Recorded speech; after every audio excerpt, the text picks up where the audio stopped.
రైతు సోదరుల స్వాగతం. కృష్ణమ్మ పరవళ్ళు తొక్కుతా ఉంది. తుంగభద్ర వేగంగా మరలా శ్రీశైలాన్ని చేరుతా ఉంది.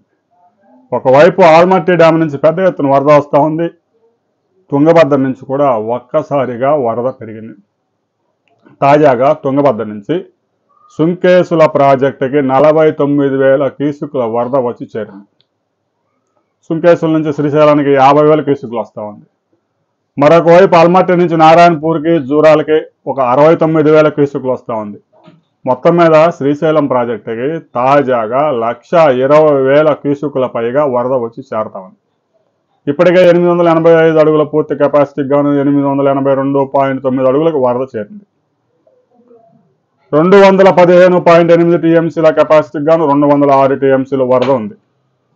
ఇక శ్రీశైలం ప్రాజెక్టు నుంచి జల విద్యుత్ ఉత్పత్తి ద్వారా 67,000 క్యూసెక్కులు, పోతిరెడ్డిపాడు హెడ్ రెగ్యులేటర్ ద్వారా 20,000 క్యూసెక్కులు, హంద్రీనివా ద్వారా 2,350 క్యూసెక్కులు, కలవకుర్తి ద్వారా 1,650 క్యూసెక్కులు, ఇక 2 గేట్లు 10 అడుగుల మేర ఎత్తివేయడం ద్వారా 54,000 క్యూసెక్కులు. మొత్తం మీద శ్రీశైలం ప్రాజెక్టు నుంచి అవుట్ ఫ్లోస్ కూడా 1,40,000 క్యూసెక్కులు పైగా ఉన్నాయి. దీంతో ప్రస్తుతం శ్రీశైలం ప్రాజెక్టులో నీటి నిల్వ సామర్థ్యం నిలకడగా ఉంది. ఇన్ఫ్లోస్ అవుట్ఫ్లోస్ దాదాపుగా దగ్గర సమానంగా ఉన్నాయి. ఇక నాగార్జున సాగర్లో మనం పరిశీలించినట్లయితే 590 అడుగుల కెపాసిటీకి గాను 585 అడుగులకు వరద చేరింది.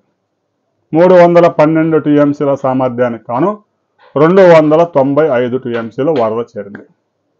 ఇక రేపైతే గేట్లు ఎత్తే అవకాశాలు స్పష్టంగా కనిపిస్తూ ఉన్నాయి. ఇప్పటికే ఇంజనీర్లు అన్ని ఏర్పాట్లు చేసుకున్నారు. ఏ క్షణంలోనైనా నాగార్జున సాగర్ గేట్లు లిఫ్ట్ చేయవచ్చు.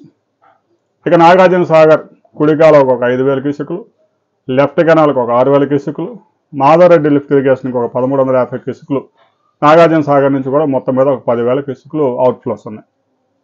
నేరుగా నాగార్జున సాగర్ నుంచి అయితే పులిచింతలకి విడుదల చేయడం లేదు. నాగార్జున సాగర్లో విద్యుత్ ఉత్పత్తి చేసినా కూడా ఆ వాటర్ వేస్ట్గా పోదు, కాలువలకు రిలీజ్ చేస్తూ ఉంటారు. కాబట్టి కాలువలకైతే ఇక 2 పంటలకి నీరు ఇచ్చే అవకాశం స్పష్టంగా కనిపిస్తూ ఉంది. రేపు సాయంత్రానికి నాగార్జున సాగర్ గేట్లు కూడా లిఫ్ట్ అవుతాయి. ఆ తర్వాత పులిచింత ప్రాజెక్టు మరో 3 రోజుల్లో నిండిపోతూ ఉంది. ప్రకాశం బ్యారేజీకి కూడా పెద్ద ఎత్తున వరద వచ్చి చేరుతూ ఉంది. 20,000 క్యూసెక్కులు వస్తూ ఉంది. 10,000 క్యూసెక్కులు సముద్రంలోకి రిలీజ్ చేశారు. మరో 10,000 క్యూసెక్కులు కాలువలకి రిలీజ్ చేశారు. నాగార్జున సాగర్ గేట్లు లిఫ్ట్ చేస్తే ఇక పులిచింతల ప్రాజెక్టు 2-3 రోజుల్లో ఫుల్ అవుతుంది. కాబట్టి ఇంకా తర్వాత కృష్ణానది మీద ప్రాజెక్టులు అన్ని పైనుంచి ఆల్మట్టి నుంచి ప్రకాశం బ్యారేజీ పులిచింతల వరకు అన్ని ప్రాజెక్టుల్లో జలకళ సంతరించుకోబోతా ఉంది. ఇక శ్రీరామ్ సాగర్కి వరద అయితే పెద్ద ఎత్తున మొదలైంది. నిన్నటి వరకు శ్రీరామ్ సాగర్ ఎండిపోతూ ఉంది. ఎగువ ప్రాంతాల్లో గడిచిన 3 రోజులుగా కురిసిన అతి భారీ వర్షాలతో ప్రస్తుతం శ్రీరామ్ సాగర్కి 25,000 క్యూసెక్కుల వరద వచ్చి చేరుతూ ఉంది.